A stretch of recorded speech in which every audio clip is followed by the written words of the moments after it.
have this first case, and in this first case we see the pattern that you can see yourself also in. Whenever something happens outside of you that is not fitting your spiritual need, then you must go into a protest.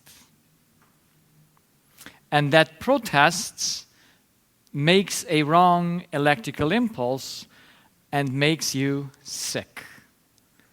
And I saw this in how many cases? In all cases.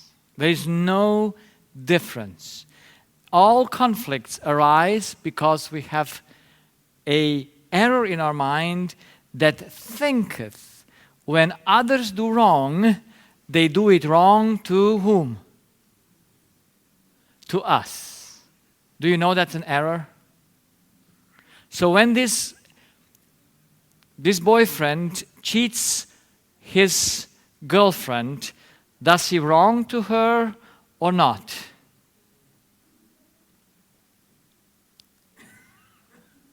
That was your break. So does he wrong to her or not? No. Oh, no. So see that we cannot. Truth is truth and error is error. We must prove by the law of nature that he is in any debt to her to be faithful to her. How will we prove that? Is a husband or a wife in debt to the spouse? Now I should put the question otherwise. Is your husband or your wife in debt to you? Yes or no?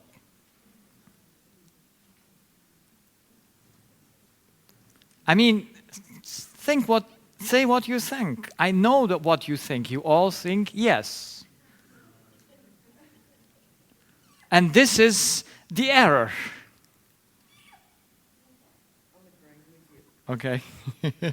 This is the error because, you see, if the error in our mind would be simple to see, God would not need disease for it. Because we are not aware that our pretense or demand on the other person is presumption. We're not aware of that. That's why we must think with our reason. That's why we have a reason. In which way, what would be the prerequisite that your husband or your wife should be in debt to you?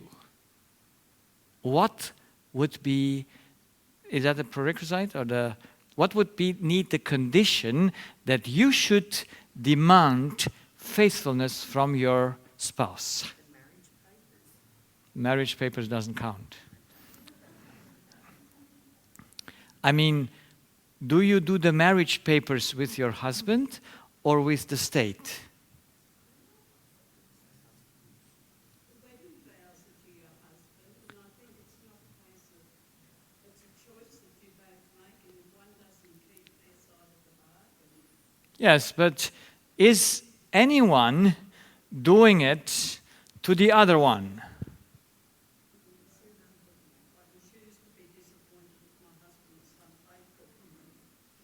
No, is he in debt to you to be faithful? Can you demand faithfulness from him? What would be the condition in which you would have a right to demand faithfulness from your spouse? Pardon? If he makes a promise before God, then you can ask. No. Now, let us think a little bit, because this is something we really need to understand. Because it's not in our conscious, it's in our heart of hearts that we believe something about us which is not the truth. Because what would you need to be in order that your spouse should be to be faithful to you? What would you need to be? Pardon? You need to be God. And you're not. Because everyone who gives a marriage vow enters into a connection with God, not with his spouse. But since we have that deep error in us, and we will come and see what it is, we think that things can be done unto us, while that is by every law that exists in this universe impossible. This did blow my mind when I saw it. This we must understand. So let us see. What is the reason for our relationships? Why would you go into a relationship? Why would you have a relationship with father, with mother, with spouse? In order to love them, to give them something, or in order to be loved or receive something. So why was this lady moving from North Germany to South to be with this boyfriend? Or why would someone marry? Does he marry for the purpose to give or for the purpose to receive? Why are you in a relationship? Pardon? You say both, and I know that most people say both, but you know that's not possible both. That is, you cannot go backwards and forwards at the same time. It's always either or. Okay? So why are you in a relationship? To get rid of something or to get something? And the thing is, you go into the relationship in order to receive something. Yes? You go into a relationship to receive something, and as long as you receive, you're okay. Yes? As long as the other loves you because he's faithful, you are showing love to him as well. But in the moment he does not show you love anymore, what do? You stop loving him. And in the moment you stop loving him, you make here a stop. You know, it's like you stop breathing. Because to love your neighbor is a demand. Is it something that you can avoid not to do? Or you must do it in order to live and be healthy? Do you need to love your neighbor or not? Yes, the law says love your neighbor. Yes? You need to love your neighbor. And how many conditions does the neighbor need to fulfill to love him? That's why he has no name. Yes? So if he betrays you, what do? You love him. If he beats you up, you love him. If he abuses you, you love him. Am I in a church or not? That's the law. Haven't you understood that? You see, when she stops loving, she stops destroying her body. Because the body needs a good electrical impulse that comes out of love towards your spouse that betrays you, or to the one that does you wrong. So when you cannot love a person, you prove incapable for life. That's what disease shows. you stop loving someone because he did not love you as you expected it to be. That's why all our problems come, because we enter the relationship with the wrong expectation. We think we must have a relationship in order to receive something. But I will prove it to you in the next lectures that it is an absolute self-deception. So the error leads to I am dependent for love from the acts and existence of others. These are the two roots of all relationship problems. You can include all problems either in the wrong action of another one, or they do the right action and they pass away. That's all I saw. That's all out there that exists in our relationship. It's either they do the wrong against your need, or they are very nice people and they pass away and then you're gone. So why would we need the other one? For us or not for us? To receive or to give? And you see, since we go into a relationship to give in order to receive, that's our subconscious way to think, every relationship we enter into, the other one becomes our debtor. Because I'm kind to him, so he must be kind to me. All our relationships are just debtor relationships. That's why we get not along. And we can come to church, how many years? I have a case in my practice. It's one of those cases that stirs your mind up. And I like those cases because we must think. This is a couple of Christians that have been marriage counselors for 40 years. So they are in their 70s and they are in church while a young lady comes and sits in church beside the old man. I mean, he's 70, he's not old, but... And she is 32 years old and he's 70. And by sitting beside each other, something happened.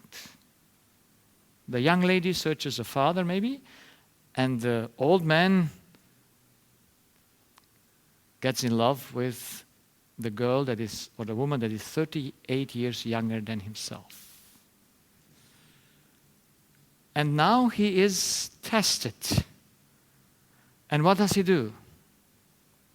He divorces his wife and marries the young lady. His 40 years of marriage counseling is what? It's gone, is it? By a 38-year younger lady. Does he get sick? Does he become my patient? No.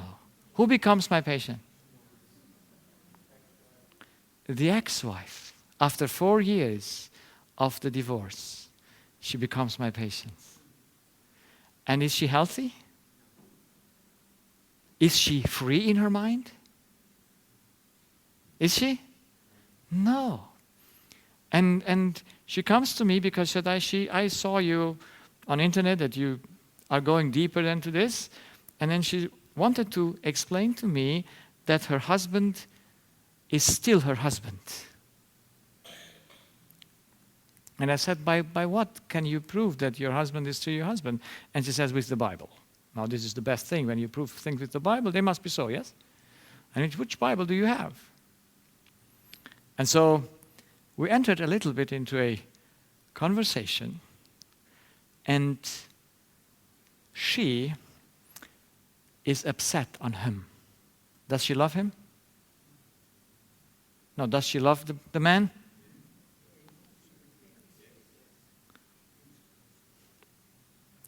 Now, what is love?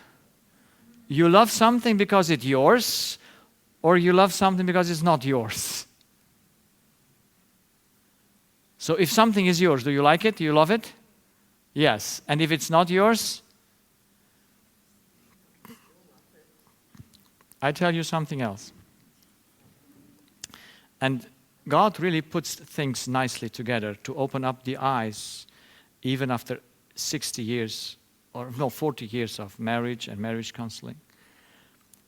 In Germany, when you get separated, you must give the half of your pension to your spouse. So, in this case, each one needs to give the half of his pension to the other one. And of course, only the one that has the higher pension needs to give something to the one that has the lower pension. And guess who has the lower pension in this case?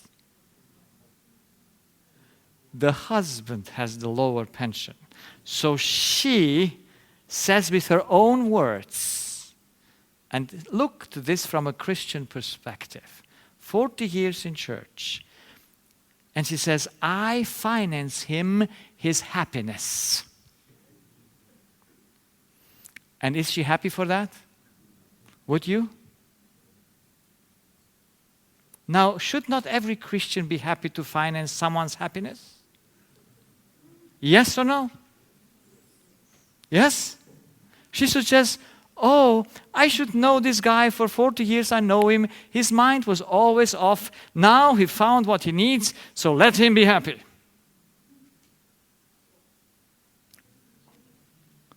Isn't that our way to think? Yes or no? No. That means something is wrong with whom?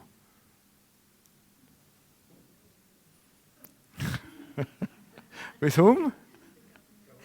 The government. No. Yeah, with the government, yes.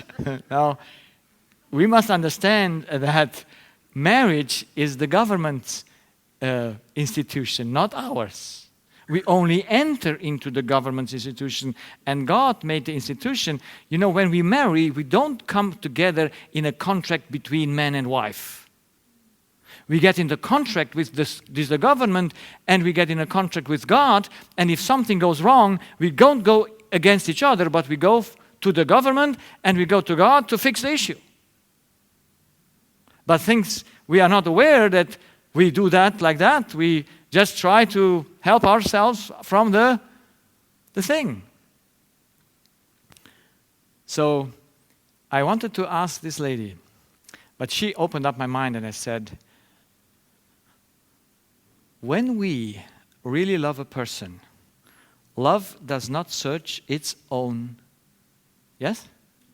But it searches what? The benefit of the other. Now, should a woman understand her husband after 40 years? Yes or no?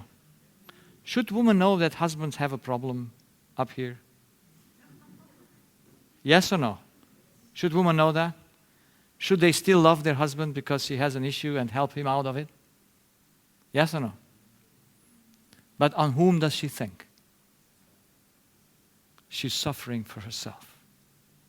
And she is thinking she gives whose money for the happiness of her husband?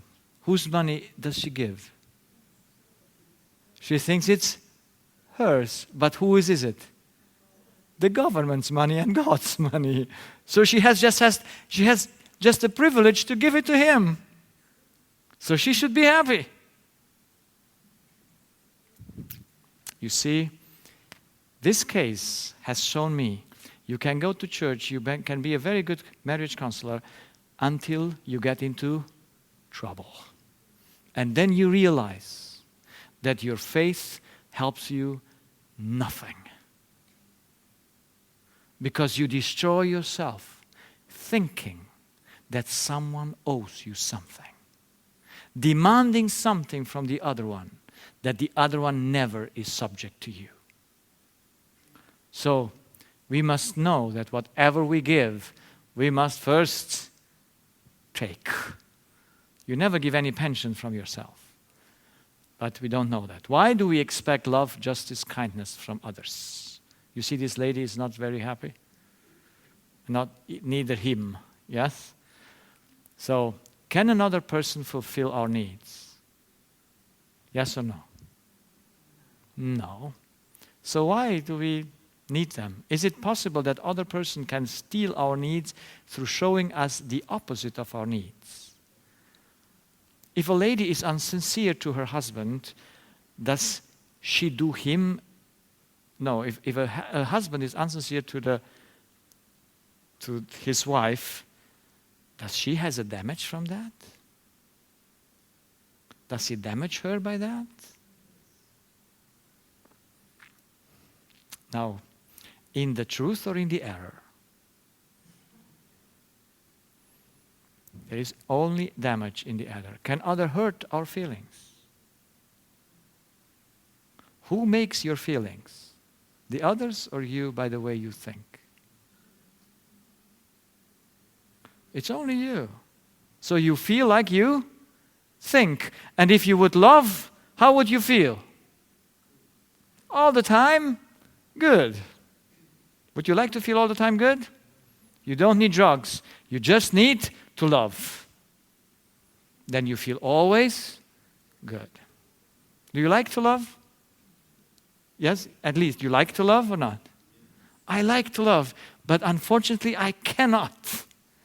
When my wife gets me upset, it goes to my stomach. Why? Why am I not able to love her? No matter what she does. Would you like to love a person no matter what he does? Yes or no? To not get upset, to not get into pressure, to just say, oh, let's see, how can we solve the problem? Just like two friends. Like two persons that have a reason and are not personally involved into that thing. Do other persons owe us anything? You must be a God if another person owes you sincerity. Because you must be higher than the other person, not equal with that person. Why do we have expectations at all from others for ourselves? That's the question. Where does this arise from? And I came to understand this from our subconscious. And we will go into it fast. As all physicians, I thought that our diseases come from different causes. And so I put all my patients at the beginning in different groups. And I said if they have the same thing, they must have the same cause for the same thing. And so I took their history, and I started in 2004. Now, first I didn't ask much, but as I wanted to know more, then I entered into my study, and so I took their histories. And I searched in every history to find the common denominator of what they told me. And at the end of 2007, I don't know, was it October, November, I found out that every human story ends up in one thought, or starts from one thought. You know where it ends? It also starts. So you can tell me every story you have, and I know where it starts and where it ends. Because there's only one thought that is at the bottom of all of it. So the one thought that I found in every group to be the cause, the disturbance that brings you into problem is the thought of loss. Never a loss, never an issue. You can tell me any situation of your life. If it's not a loss, you have no issue. If it's a loss, you have an issue. So, how many problems do humans have if all problems come from the thought of loss? How many? It's one. So I like simplicity. So it's so nice to see that all thoughts that are negative start from the thought of loss. So in this way, I found out the subconscious. Now in the conscious we have the will. And in the will we have our needs pop up. And the green needs are the physical needs. So I feel thirsty, I feel hungry, and I have to satisfy that. But I only also have in my will, in my consciousness, my spiritual needs. And the H is for harmony. And all of us have one spiritual needs in the center of their life. Yes? And for me, harmony is the center. So all things go around harmony. Yes? I like to be among harmonious people. I don't like to be among people that fight. Yeah? That's my first need. And then I need justice. I need liberty. I need truth. I need wisdom. I need security.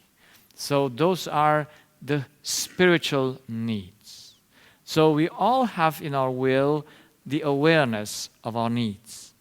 We can never take a decision without being conscious, but all decisions we take subconsciously. Okay? So we must be conscious to take a decision, but the way of the decision we do subconsciously. So in this way, understanding the subconscious, it must be the connection between the body and the spirit must be in the subconscious. And here the green is the brain, is the body, is that cell where the spirit must make the electrical impulse. So this is me, the spirit. And for the minus, I have loss. And what do I have for the plus? The opposite, that is gain. So everything that we experience, we must reduce in our subconscious to gain or loss or to indifference, that it doesn't matter. But that doesn't matter. If it's something doesn't touch you, is not your need, then you don't need to act on it. So it's everything you do, it's gain and loss. You have to put it in one or the other, and then you have two decisions. You have a yes programmed for the gain and a no programmed to avoid the loss. That's the mechanism of our way to take decisions. So I explain it to you so that we understand that we need a yes and a no for every decision. So, I'm thirsty. What do I think in my subconscious in order to drink? Oh, yes is the result.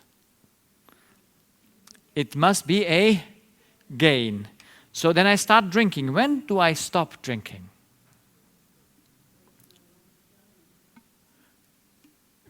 When it is a loss. Okay? So you start drinking thinking it's a gain. That's where you get the impulse. And then you stop because it becomes a loss. Yeah? That's how we govern our self. So I do this.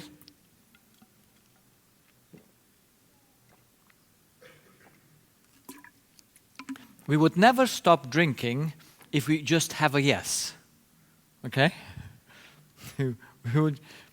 So we were so made that we should always govern ourselves, but according to gain and loss. And so if you see the window of advertisement, have you ever seen advertisings? It's only in this window between yes and no. It is, they either promise you a gain, yes, buy now. You know why all advertisement must be set for a time and cannot go to sale for the whole year? Why don't they do a sale for the whole year? They must make you buy in a certain period of time. Because if you buy tomorrow, you lose because the sale is over. That's why they offer you a sale always for a limited time. They start next week again, but they know how the mind works, so they must make you buy today because today it's in sale. Yeah? So you must avoid the loss. And every advertising either goes to gain or to avoid loss. What is stronger? The gain or to avoid loss? It's to avoid loss is much stronger. You see, when you cannot bribe a person to do something for you because you pay him well, you start threatening him. There's two ways of handling people. You either try, you see, my wife said, I asked you so kindly. And I said, if you ask me so kindly, I can say no. Yes? But if she asks you so kindly, you have no right to say no. Huh? And then from that kindness, it gets more kind, yes? The voice gets louder and louder, and I asked you kindly. I said, well, you asked me kindly, I can say no. See, when a woman asks a man, you have no right to say no. You know that, man, yes? So it's the other side also, but you just see how we work. So the no is much stronger than the yes. Because we can stay with no gain, but we can never stay with a loss. There is no capacity for any human or animal to accept loss. Never ever. That's why we must understand how we work. And now when I first saw this in my patients, and I said, if this makes us sick, what makes us sick? The gain or the loss? What makes us sick is the incapacity to avoid loss. Because we must avoid it by creation. We must avoid it by the way we were made. Now, if someone can make you loss, you have how much control over your life? 0. So that's why I saw that something in man must be wrong, the way they perceive what others are doing. But when I first discovered this, I said to God, because I said, Lord, if this is it, what really matters in life, then I cannot find this out now. It must be written in the Bible for long. And you know, I said you must show it where it is written in the Bible that our hearts functions like that. Because you cannot find out something 6,000 years later. And it was not there if it matters in every time. It's always the same. And so I went to find it out. Where was it written in the Bible? So we have here also the 5 senses. We must put everything we hear, we feel, we smell, we taste into gain or loss or indifference. And we then need to do a choice in yes or no. So in Matthew 6:19-20, you find described exactly this mechanism. Have you ever read Matthew 6:19-20? It says there, lay not up for yourself treasures upon earth, where moth and rust does corrupt, and where thieves break through and steal. But lay up for yourself treasures in heaven, where neither moth nor rust does corrupt, and where thieves do not break through nor steal. So what is the need of the heart? The heart doesn't know anything about love. What does the heart need? It needs a treasure. It needs gain. You see, that we all go for the gain is not a choice. We must go for the gain. Yes? That's not a choice. We were made to go for the gain. So Jesus doesn't say, do not lay up treasures. Does he say that we should not lay up treasures? No, because he made us that we must go for the gain. But what is the only condition for the gain? Look to the text. what's the difference between the heavenly and the earthly? Because he's explaining it here in 3 words, in 3 things. Pardon? The one can be eaten by the moth and by the rust, yes, and by thieves. So what's the only condition for the treasure? The inability to what? To lose it. Because it says where your treasure is, there is also your heart. Yes? So where is your treasure? There is your heart. There's no choice for that. You must go for the treasures. You see, the Germans are very precise people. You know how they tell their spouse, what's the nickname of a spouse in Germany? It's Schatz. You know what Schatz means? Treasure. Yes? They say treasure to the other one. Yes? And it's nice to have a treasure. What happens when that treasure is taken away from you? Then what happens with your life? Because Solomon says all the issues of life are where? In the heart. So, and the heart needs a treasure. If your treasure is gone, your life is gone. That's it. So,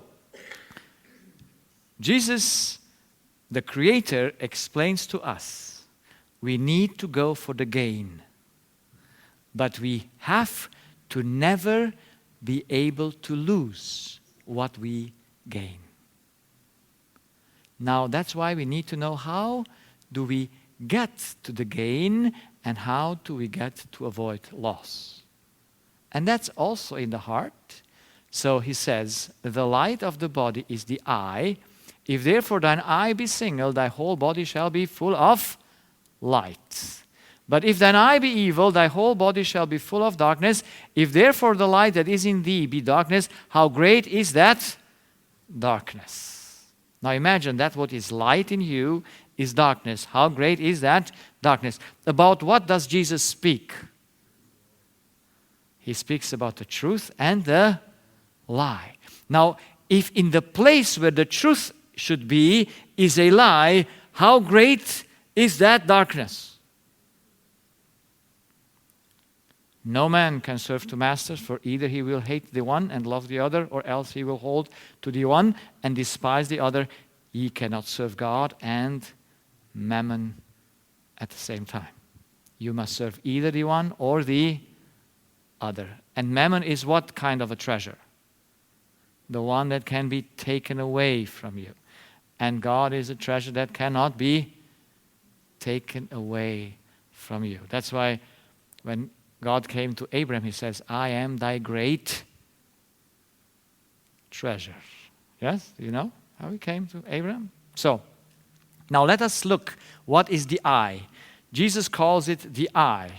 The good eye and the evil eye. And this is what counts. This is the bottom of our subconscious. This we must understand.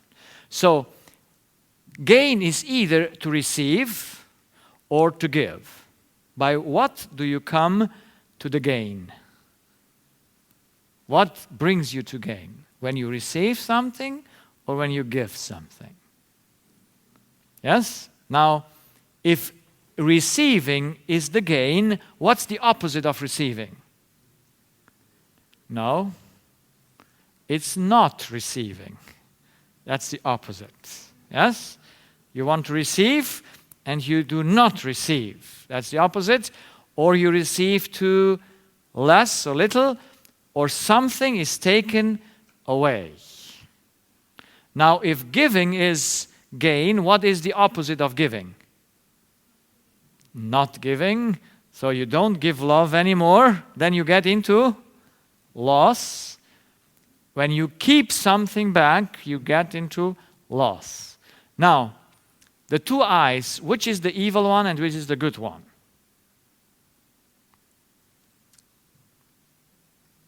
I mean, which is the truth and which is the lie? This one or that one? What looks better? Pardon? No, it's just this or that. So which eye would give you total freedom to choose everything, and which eye doesn't, it will take away from you the choice. Also the yes and also the no. But the yes doesn't make you sick when it's taken away. What you makes you sick is only when your no is taken away, because you must avoid, by all means, the loss of your treasures. So, the evil eye is, of course, this eye, because it brings you into a situation where it is your action or not your action that brings you gain or loss. Which action brings you gain or loss? Yours or not yours? In this eye, it's not your action. In this eye, it is your action. You have a yes and a no always free. But here, you say yes to what you receive and you're happy. But you get into big problem when you do not receive or something is taken away from you. So, and then there is one single thing that is very important to understand. Loss must be personal in order that you should destroy yourself. If it's not personal loss, it doesn't disturb you. It won't make you sick. Imagine that you have a child and your child is killed. You get into what kind of a loss? Personal or unpersonal? If the child of your neighbor is killed, do you have a personal loss or not personal loss? So will you get sick when the child of your neighbor is killed? No. You only get sick because you consider it is what? Whose child? Yours. Okay? It's your child. So, the only thing that makes us sick is that we consider the loss personal. Why do we consider a loss personal? So, that's why the eye must have a bottom line, and what I found in the eye, the bottom line is identity. Who am I? And I found out that identity, you can measure identity, or you can find out identity by finding or by knowing the motivation. And we all know that motivation is selfishness and pride. Are you pride and selfish? Yes or no? Yes. So you must know where does that come from. And I defined selfishness by the idea I have property or possession. And I defined pride by I can create things. And since the human thinks he is what he is, he can have and create, he gives always first, but he always gives in order to receive. And as long as he receives, his world is all right. But when he does not receive anymore, his world falls apart. So, let us see what is the bottom of all problems. What does human think they are? So why do we consider that a child is our property? Why do we consider that a husband is our possession and property? Why do we consider that a spouse, the wife, is our possession and a property? Do you consider that? I hope you see yourself. So, are you ever able to say that something is yours? Yes. Where does the word responsibility come in? Well, we come to it later on, but we need first to see the processes where we lose our responsibility. I mean, where we lose the control over ourselves. Yeah? So you cannot be responsible you cannot be responsible to not fall down if you're born blind. Yeah? You must fall down if you have an obstacle. And we are all born blind according to the error in our mind. And so we must hurt ourselves because we have no choice. Until we have no choice, we are not responsible. Yeah? That's why we need to see that we do things wrong, not because we want to, but because we deceive ourselves. We think it is ours. We think it's ours. My worst case that I had, I consulted them last year, not this year, last year. Or was it this year? I don't know. Years are passing so fast. Is a couple. The gentleman came to me first, and he just came for cleaning the ear. You know, doctors, ENT doctors, have a nice distraction cleaning ears from the wax. And so while cleaning the ears, I asked him if he has other issues, and he says, yes, I cannot sleep since 23 years. He has a very problematic sleep disorder. And when you hear that someone cannot sleep for 23 years, you know already what he has. Do you know what he has? What? He must have a personal loss. And he says he has been to many doctors, no one could help him. He has also diabetes type 1. And then I asked him, I said, something must happen 23 years ago. And something happened to them. They had 2 children, one 7 years and one 5 years. And the 7-year-old child was abused and killed by an abuser 23 years ago. And it found out that it was one of the neighbors they were living in. And his mother denounced him because she found out that he did that. So, how would you expect the mother's health should be? Good or not good? Not good. So the mother has the same disorder. She cannot sleep since then. And she has also other diseases. But she had the younger daughter, was 5 years old then, and now she's 28. Yeah? So, is she healthy? Is she healthy? No, she has a very, very strong endometriosis. And also the same issue with sleep disorder. She cannot sleep. They all 3 are on medication for not being able to sleep. Now you could say that's inherited, yes? We cannot inherit that. There must be an event that makes that sleep disorder on. Now, is there help for this family? Can they be cured from their sleep disorder? What is the condition that they should be cured? What do they need to understand? What do they need to understand? The truth. Because you can only have a sleep disorder because you believe a lie. And you cut yourself in believing that lie as a truth.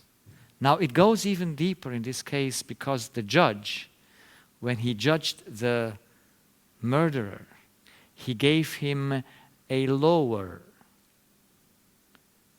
sentence because he said the child did not suffer so long. Now, if you're a parent, how many things go against that? Yes? That is an anti-need because it goes against your righteousness need. Yeah? But can righteousness be fulfilled through a sentence to pediapsa? How call it? Punishment? By a punishment? Can righteousness be equal with the punishment? Of course not. The child doesn't get alive again. Now they have two issues.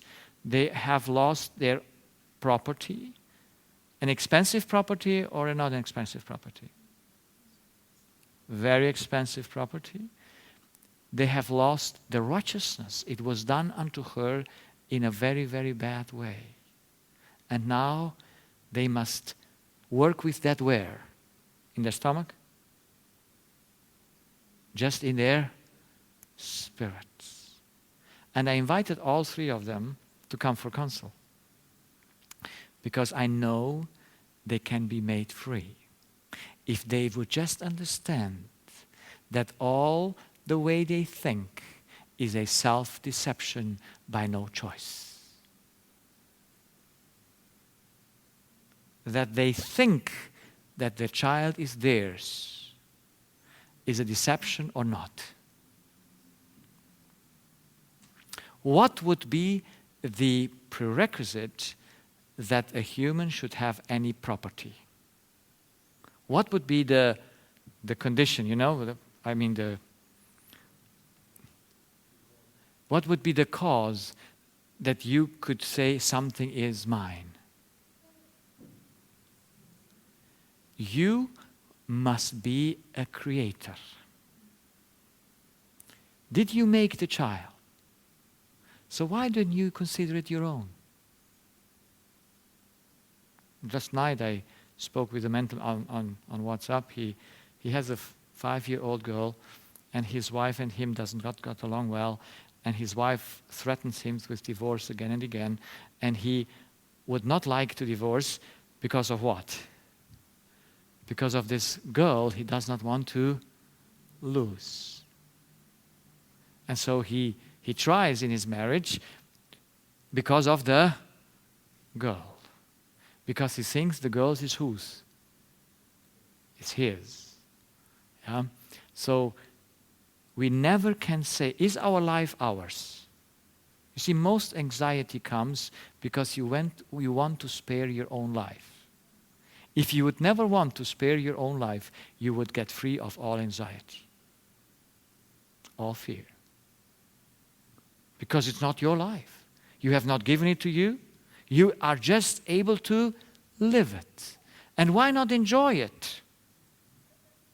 And not trying to keep something which, however, is not yours. But you can live it. You can use it for the good. Is your body yours? Yes or no? Can you say that if someone abused you, they abused you?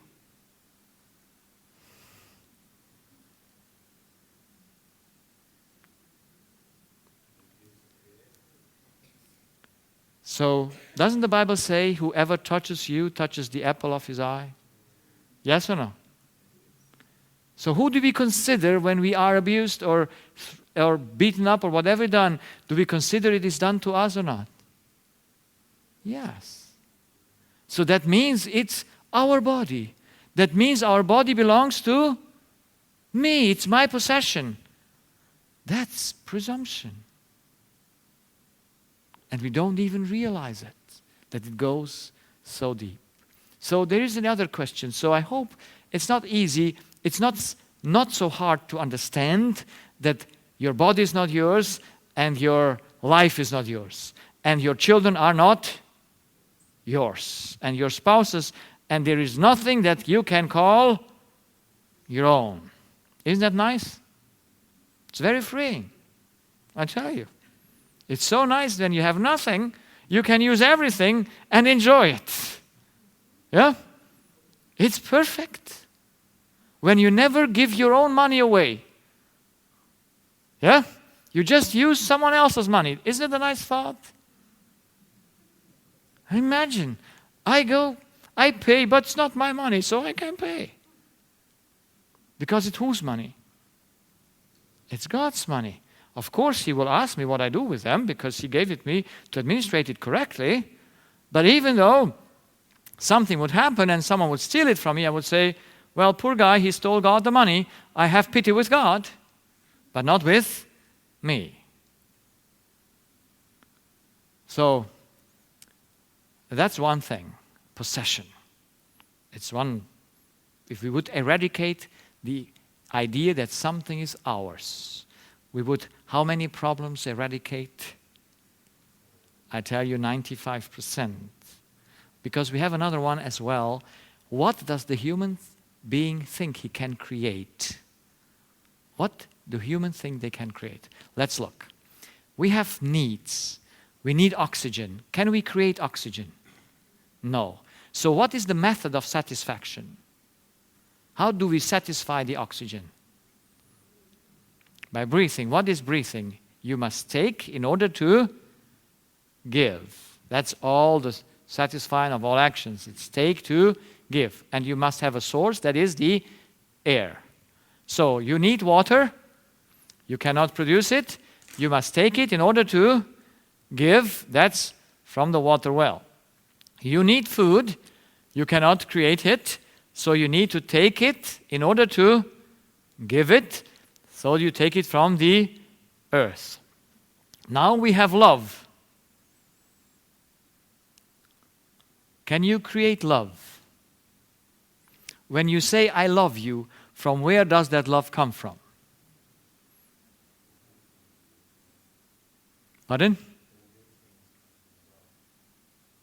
Yeah, all good came from above. But so, are you aware when you love someone, it's not using your own love? You just give something away that you before took from the bank. Are you aware of that? That whenever you love, you never give something from yourself. Is that clear? Every human being thinks love comes from himself. He thinks he's the wellspring of love. That's why we don't understand the law. We think when the Bible says love God with all thy heart, with all thy might, with all thy soul, and thy neighbor as thyself, we think, what do we do when we love? We take or we give? How many actions are in love? So there must be two. So what do you think when the Bible says love God from all your heart, from your soul? What does it mean? To take or to give? No, it cannot be both. So when you love God, do you give Him something or you take something?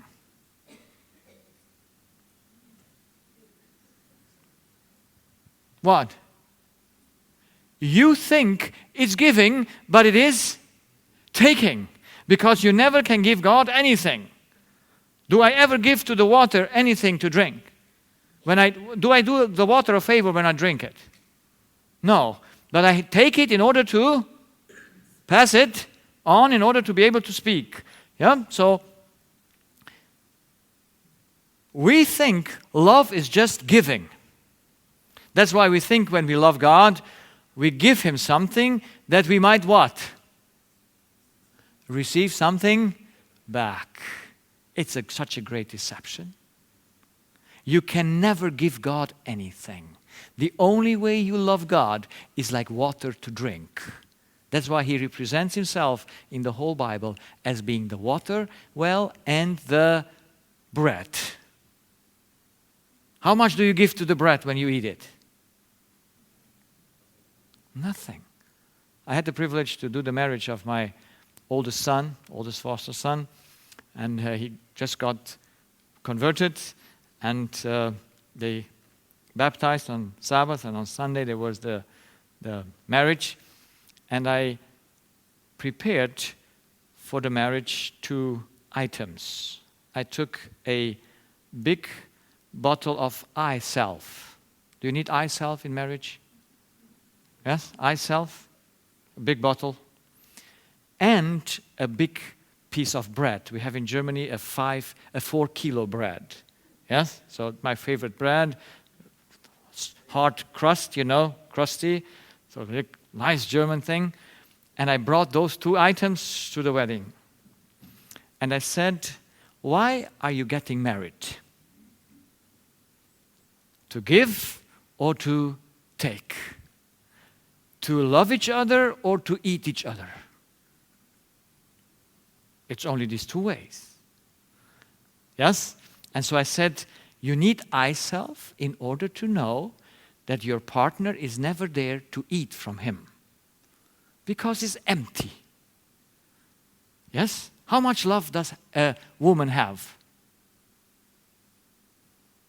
How much love does a woman have?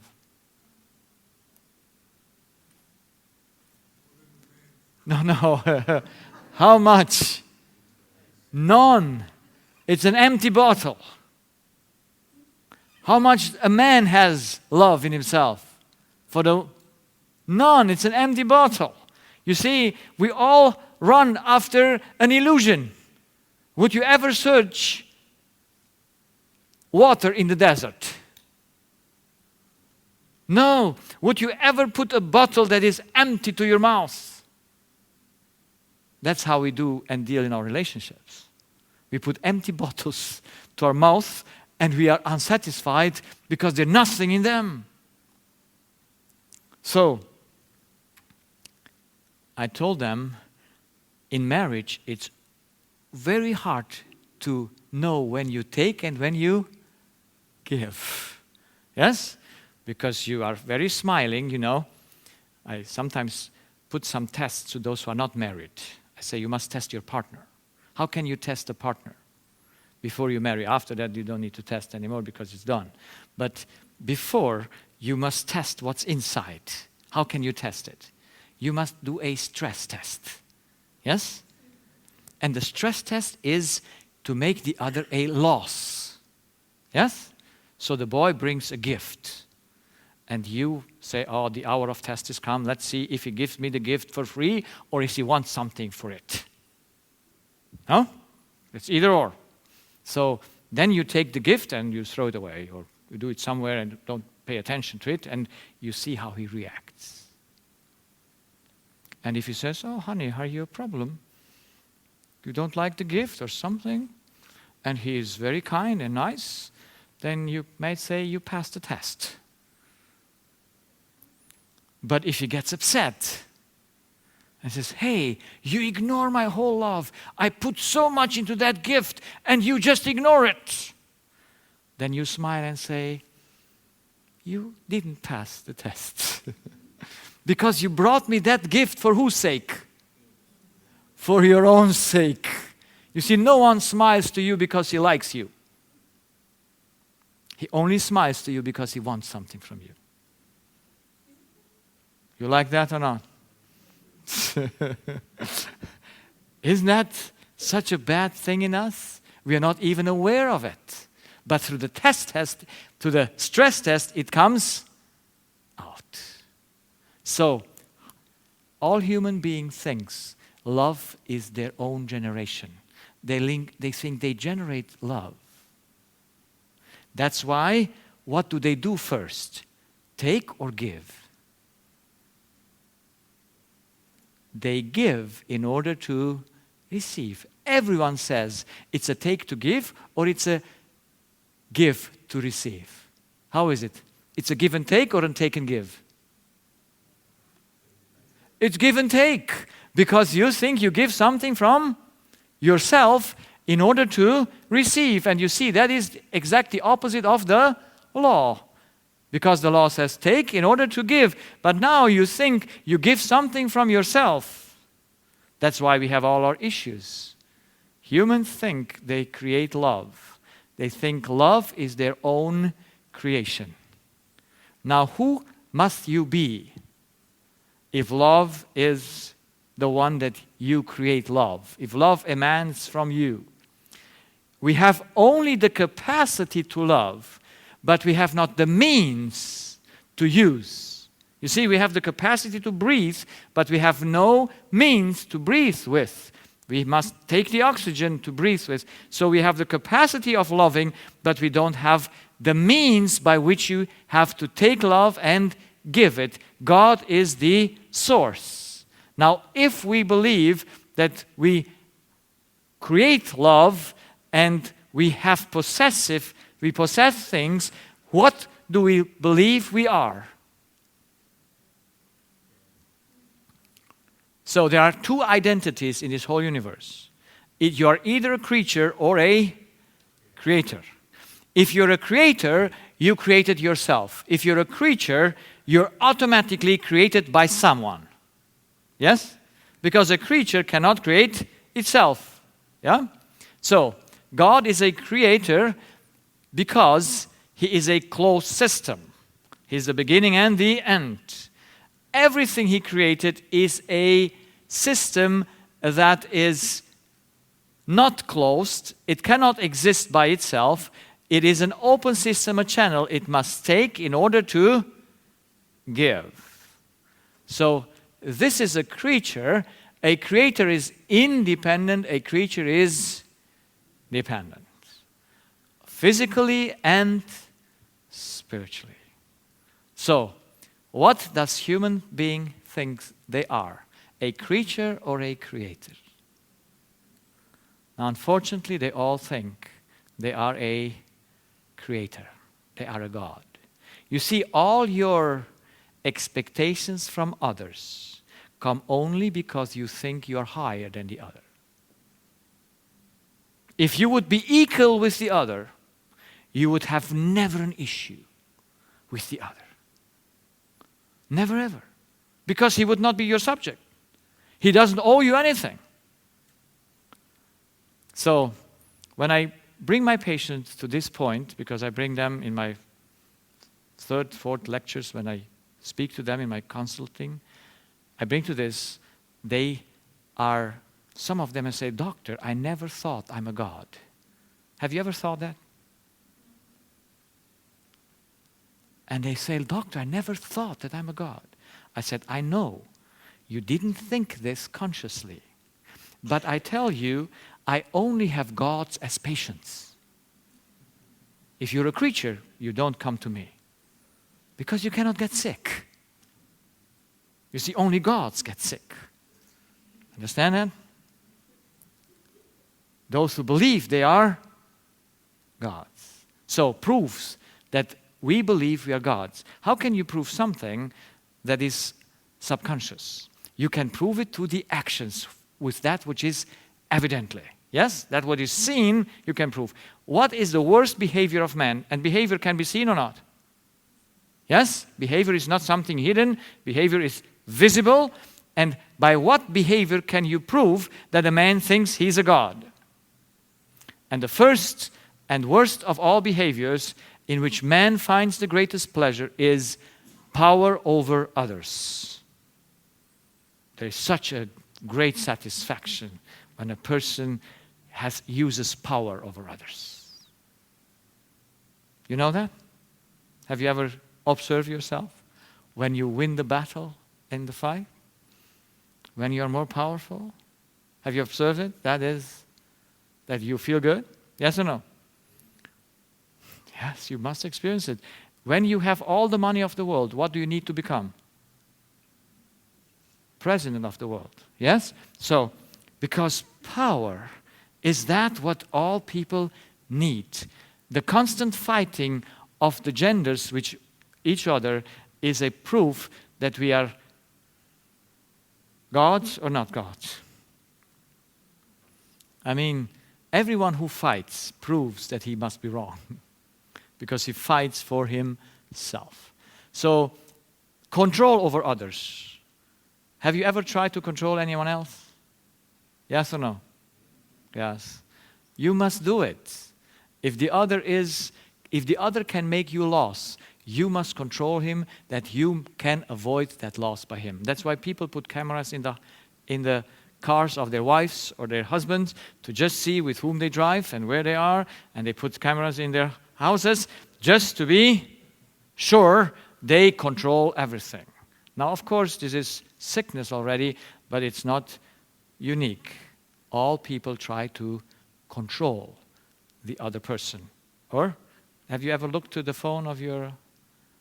You see, the phones are closed today, but sometimes they open. And I have a very curious wife. And she would like sometimes to see what I have in my phone. Yeah? No, I have no secrets because I'm an open person, but I have secrets with my patients because as a doctor I cannot tell my wife what I speak with my patients. And if I have patient conversations, then I must have privacy. Yes? Now she says, no, but we are married. No? So you have to share everything with her because you are married with her. Yes? And she is not very happy because I don't say anything. I said, it's not your matter. Be happy you don't know those things. Yeah? But she would like to know those things. Yeah? A gentleman I consulted him, and he said, I want to talk to your wife as well. I said, my wife is not a counselor. She is not going to help you. But I want to know. I want to talk to her as well. Give me her phone number. And I said, I don't give you your phone number because you can find her out if you want. But she has no business with the business of counseling. So what do we want to do with her? Yeah? So people want to control others because they think they can do them loss. Have you ever judged others? Yes or no? By default or by choice? Who must you be in order to judge? Who is the measurement for all things? You must be the measurement. That's why you judge. Yes? And I tell you, I told my wife early in our marriage, I said, if you ever do what I say, you will be happy. No? Who has the measurement? It's me. I want that all people should do things like I do them. Now, the human being asks for worship. Have you noticed that? Have you ever asked for worship? You want to be praised, appreciated, respected, and applauded. I have so many diseases. Patients are very sick because their parent never appreciated them. And they suffer, they have cancer because they think their parents needed to appreciate them. I had a man, he was 40 years old, and he was so anxious. I wanted to look into his ear, and he made like that, and I said, why are you so anxious? And then he said, because my parents didn't love me. I say, huh? So all the blame is where? Because your parents didn't love you, they didn't appreciate you, they didn't worship the great king that he is. That's why he's so poor a guy. You understand? Humans ask for worship. Children think their parents owe them something. 99.99% of diseases come because children want something from their parents. That's why the fifth commandment is that what destroys. Because how many rights has a child towards their parents? How many? How many demands can a child have to his parents? None, zero. But tell that to a child that is 80 years old and says, my mother never appreciated, never said thank you. She just used me. And then the greatest proof that we must be God's is we give before we take. Everyone thinks. So a God has no need. He only gives. A human must take first in order to give. But now if the human gives before he takes, he must be a wellspring. He must be God. He must be the one that out of whom things come out. So that's the first proof. How many of you do these things? Do you find yourself here? Yes or no? So that must prove to you you're a God. But there is another proof that comes with it, and that is the ideologies. You know, ideologies, they are teachings. Yes? And teachings come from a source. And you can find out where all teachings come from. You know, that's nice to know where all teachings come from. So you have religions, and you have the religions in this world, and except the right one, I say, they all believe they are gods, and all of them use power to rule. So religion is a tool of what? Of power. And if it's a rule of power, is it godlike or not? Yes or no? Of course not. So, if you go to the Buddhists or so, they say, I'm a half a god. You know, they say that, or a quarter of God. However, you are a particle from God. Then you go to the atheists, agnostics, the humanists, the communists, and all this. You didn't have them here. What do they believe about themselves? They believe that they are spiritually independent. I like these guys because when they get sick, I can prove them their sickness comes because they want something spiritual from another person. And I say, why do you want them? If you can create your own love, if you are spiritually independent, so you don't need any source higher than you are. And so I can prove them through their disease that they are spiritually dependent, even though they think they're spiritually independent. And then science, these are my friends, you know, in medicine. Science is the best evidence that we believe we're gods. So the theory of evolution has a root. It says that from a lower being, a higher being arises. Yes? If that is the truth, who is the highest being? We are the highest being. So you see, all our ideologies are identical. Even though the one is in the right side, the one is in the left side, but they all teach the same. I put this on a tree. So you have the branch of the religions, you have the humanists, you have the atheists, you have the agnostics, you have the communists, you have the scientists. What's the difference? They're just a different branch on the same tree. I am God. One of the second son, we raised those 6 foster children, and last Christmas, the second son, who is not a believer, he believes there is no God, he was very upset. He says, I get upset again and again that I was raised as a Christian. Yes, I had no choice to have another religion or to have another opinion. And then I said to him, my son, be still. I mean, don't worry. It would not have mattered in which family you would have grown up. They would all have taught you the same thing. Because we cannot teach anything else as what is in us. It's just a different form with the same content. So everyone esteems themselves higher than the other. Everyone has a better knowledge and ability than the other. Everyone is in competition, in contest, in power struggle, in judgmental, in control, in violence, in war and murder. Is that true for all of them? Yes or no? Yes, all of them fight. Everyone sees himself higher. And I went a step further. I put on the same tree all Christians or all religions. What's the difference? We have them all there. What is the difference? There is no difference. Because they all believe they're gods. They esteem themselves higher than the other.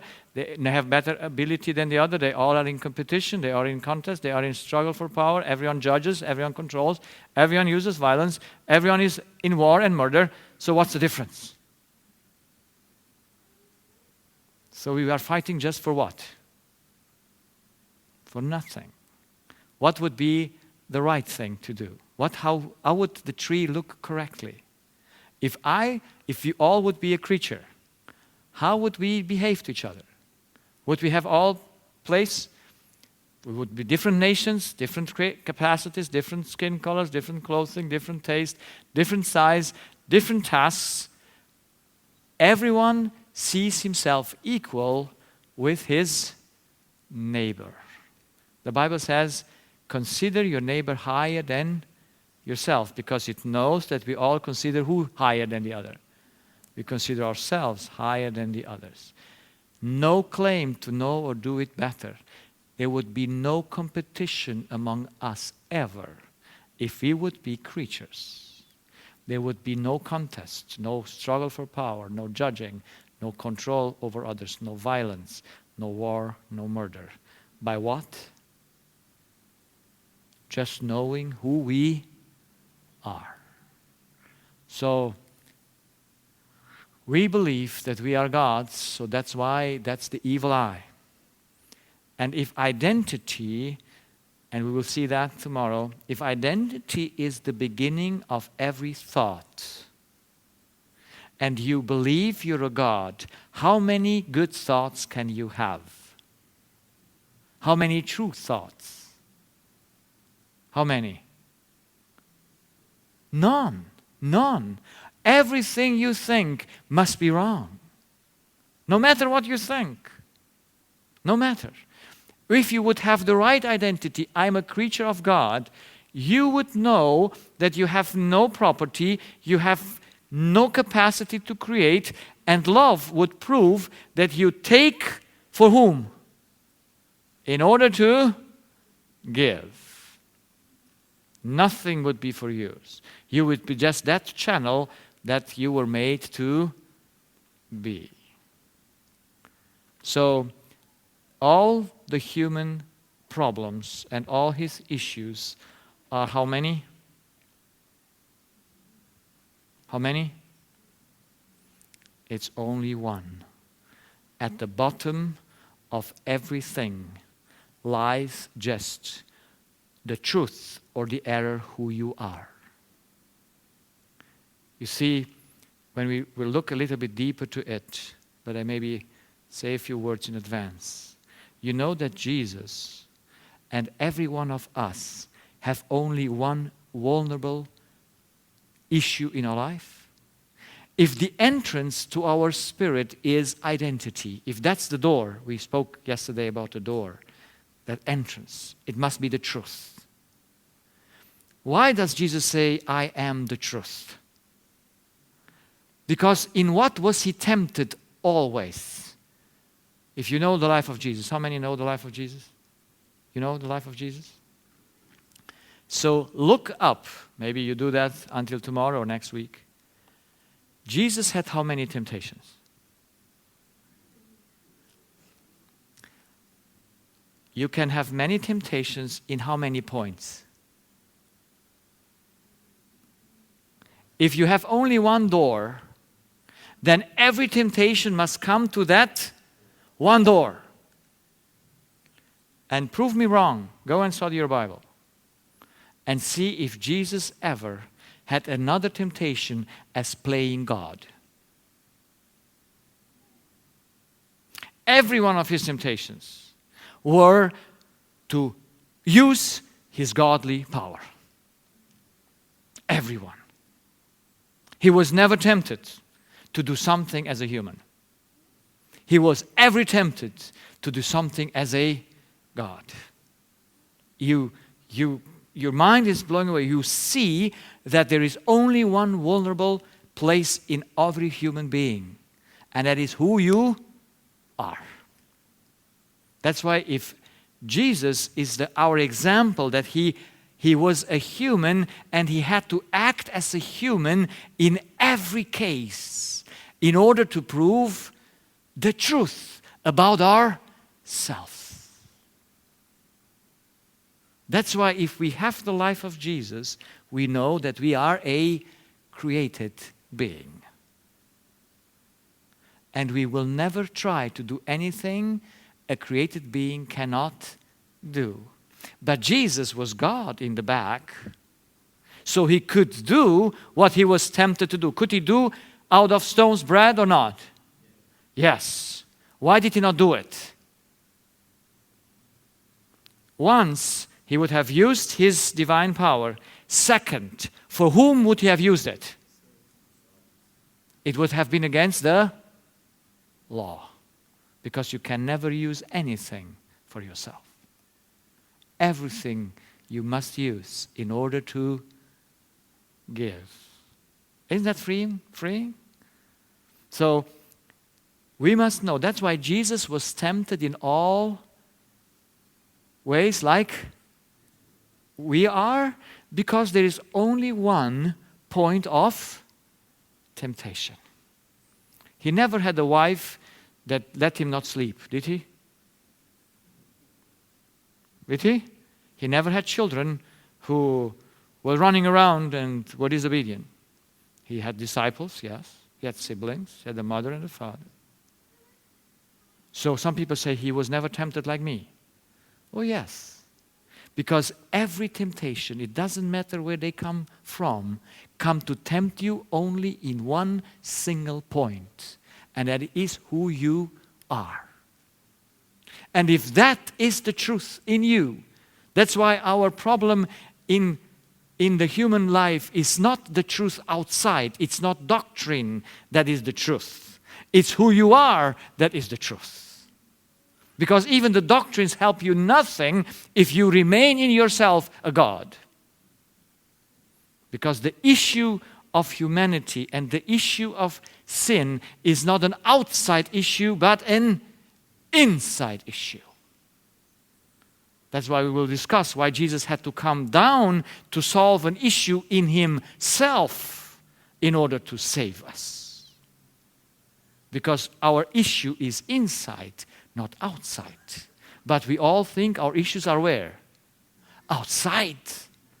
I had a Jewish leader, he leads the church in Germany, the Jewish church, or is a leader of them, and he came as a patient, and I had the privilege to counsel him, and we came to the point where I had to introduce him to the cross.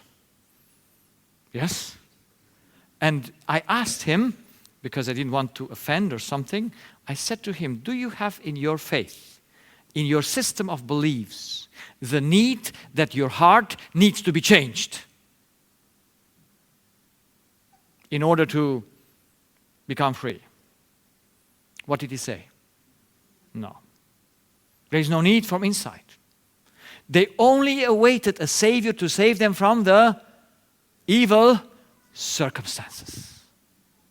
We have not understood the issue of man. The issue is an inside issue.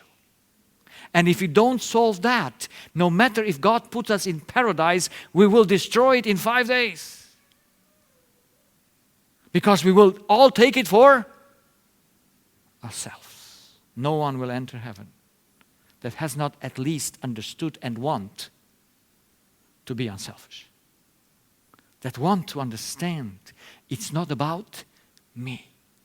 It's not about me. That's why if we don't solve the inner thing, that's why Jesus came to raise up the kingdom of grace that happens where? Just in yourself. We have heard this morning the message about the armor of a Christian. Where is that armor? Just in your mind. It's just a battle up here. And if you don't win the battle up here, no matter what you do, it is lost. That's why the devil distracts us with the thing outside of us. We want to fix, let's fix that, let's fix that, let's fix that, and we don't see that the problem is in us. And if you don't fix that, nothing will ever be fixed. That's why I'm so glad that through disease, through the difficulties we come in, we get a chance to see that something in us is wrong. And something in us must die. Something in us must be taken off. And that is the error that we are someone that we are not. And it must be replaced with the truth. And if there where the light is the light, if the eye is single, then your whole life is whole body is full of light. And this is up here. This we must understand. If not, no one can help us. No one can help us. So I'm so glad that by God's grace, we can pinpoint exactly the problem. And I use 95 of my percent with the patient to pinpoint the problem. If they don't understand the problem, I never introduce them to a solution. But if you don't understand the problem, then what for a solution? And if people cannot understand that the problem is in them, I say, until you don't understand the problem is in you, we lose our time together. So I ask them to come back when they understood that they need help for their inner life, not for their outer life. They don't need another husband, they don't need another wife, they don't need another child. They just need a change of their own view of who they are. And if that is changed, everything is changed. So any questions? I'm ready. I'm done.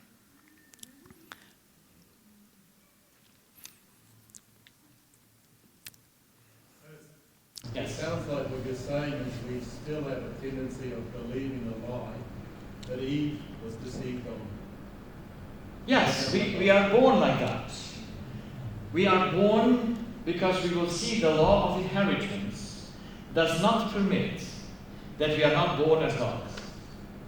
Every child is born as a god. Every child. And it's so obvious. They all are on the throne. You know, they control their mom in their mother's womb already. Yeah? Yes. And they have no choice for that. They are born dead, they are born the wrong way, but now, through education, if the parents understand that, they can help the child to use the grace from early childhood in order to kill the error and replace it with the truth. Yeah? So, that we are born like we are born, there is no guilt. Yes? Because we have no choice. We are just the inheritance of Adam. But God made a new life. And now He offers us a new life to get out of the situation we are born with. That's why we need to be born again. See?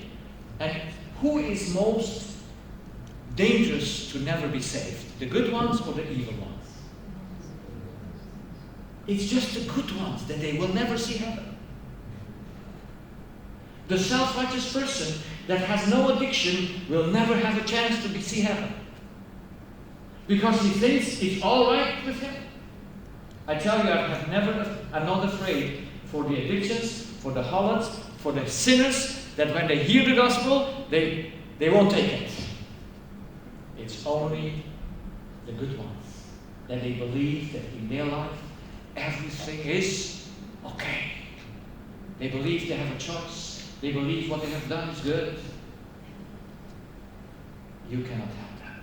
Jesus came unto His own. And what did they do? Why did they receive Him? Because they did not need Him. They said, we are okay. What? You came to take us? We are blind, miserable, poor, prisoned. Have you not seen that we are all free? We are all the children of Abraham? And Jesus said, you're slaves. And He said, no, we're not slaves. Look at us. We do the right thing. You can never save a person who is not in need. If you don't see your inner situation, if you don't see that you're a prisoner, so to cry out like Paul says, O wretched man, who will be saving me from this body of death?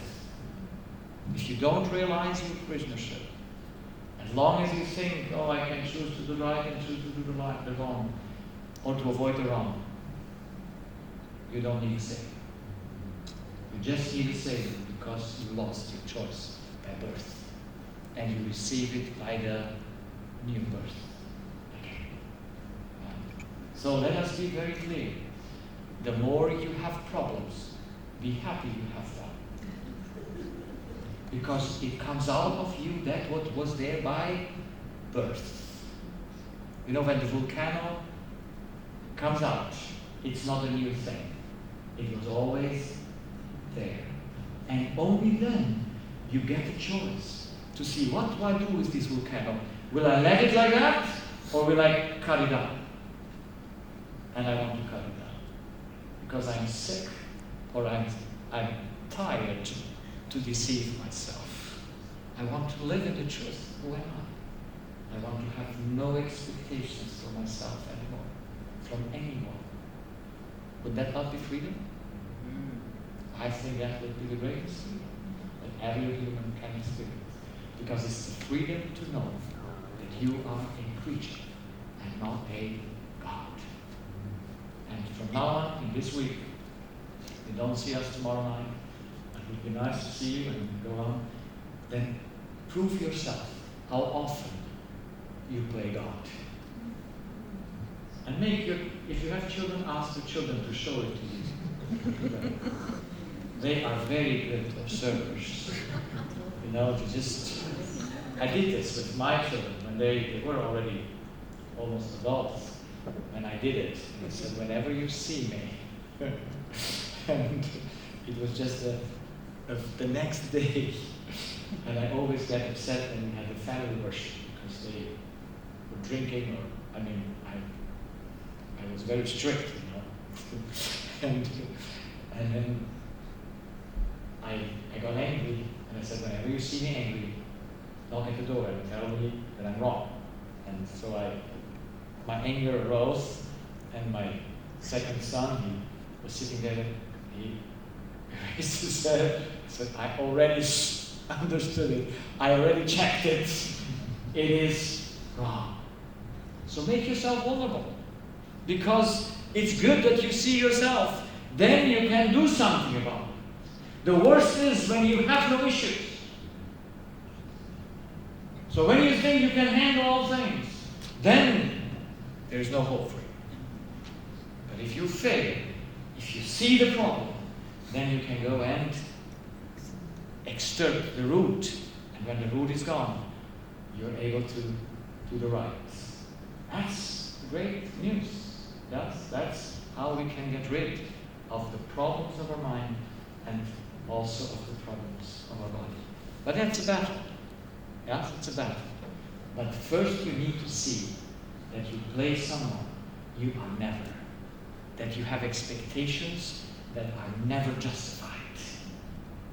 You must understand that no one owes you anything. Yes, you owe others to love them. But they never owe you anything because they are your neighbor.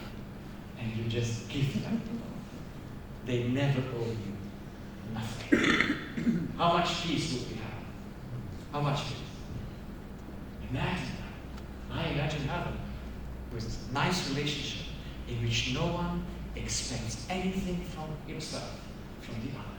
But just everyone is kind, nice, and serving because he knows he is a creature. He never shares anything from himself. Do I have any copyright of anything? No, because I did nothing. I just took in order to give. So it's called for